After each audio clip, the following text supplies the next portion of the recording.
that your glory fill the earth. Dahil ito, Panginoon, ang nais mo, ito rin po ang inilagay mo sa aming mga puso. Na ang iyong kaluwalhatian ay siyang bumaba sa buong sanlibutan. At manahan sa aming pong mga buhay upang kami ay magkaroon ng kapayapaan, upang kami ay makaranas ng kagalakan, upang kami ay makaranas ng pag-ibig, at upang kami ay makaranas ng iyong masaganang pagpapala.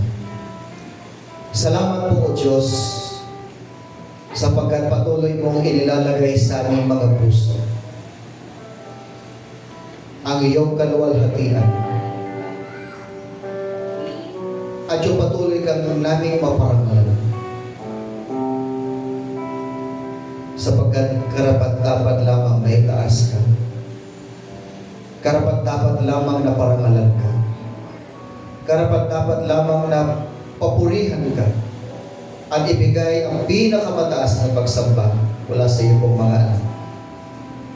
Ito po nawa ang patuloy na makita mo sa iglesia nito. Kaya Lord, ang aming pong panalangin, patibayin mo po ang aming pananampalataya sa iyo. Sa aming pong journey as Christians, we pray, Lord, na patuloy niyo pong lagay sa aming pong mga puso at isipan ang mga pangako mo, Panginoon, sa aming pong pagkatawag sa iyo, o pagkatawag mo sa amin. Dalangin po namin, O Diyos, na nawa mas lalo pang lumalim ang aming pakikipag-ugnayan sa iyo. Mas lalo pa kaming lumapit at umasa sa iyo. Mas lalo pa kaming manampalataya sa iyo, Panginoon, lalo na po sa taong ito. Upang sa gayong Lord, magkaroon po kami ng maayos, magandang kinabukasan. At wala po kami magagawa, Panginoon, o kami po ay hiwalay sa iyo. Kaya tulungan at samahan mo po kami na mananatiling kami, Panginoon.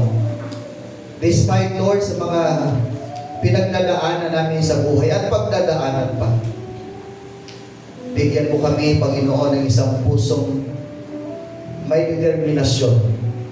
At ikaw ang gagawin po naming motivation, Panginoon. Ang iyong kamatayan sa cross ng Kalbaryo at ang iyong muling pagkabuhay ang patuloy na magbibigay sa amin, Panginoon, ng inspirasyon upang magpatuloy kami, Panginoon, sa aming buhay. Lord God, dalangin ko po na ang iyong pong mga anak ay patuloy na makakaranas ng iyong proteksyon. Proteksyon sa bawat pamilya. Proteksyon, Panginoon, sa mga hanap buhay o sa anumang pinagkakakitaan ng iyong pong mga anak at ng bawat miyembro ng iglesia ito.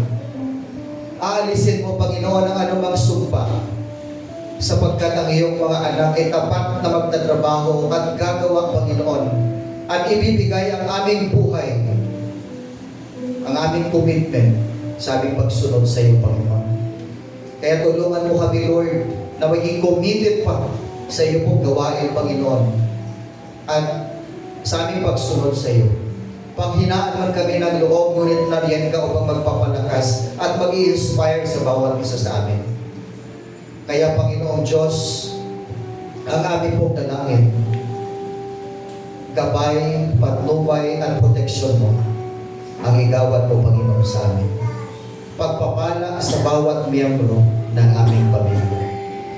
Salamat po, Panginoon, at sa aming pong pansamantalang paghiwa-hiwalay, nawa ang iyong banal na Espiritu ang siyang magsisilbing gabay at patnubay sa bawat isa. Itago po kami ng iyong banal na dugo upang hindi kami makita ng kaaway. Cover us, Lord, with your precious blood.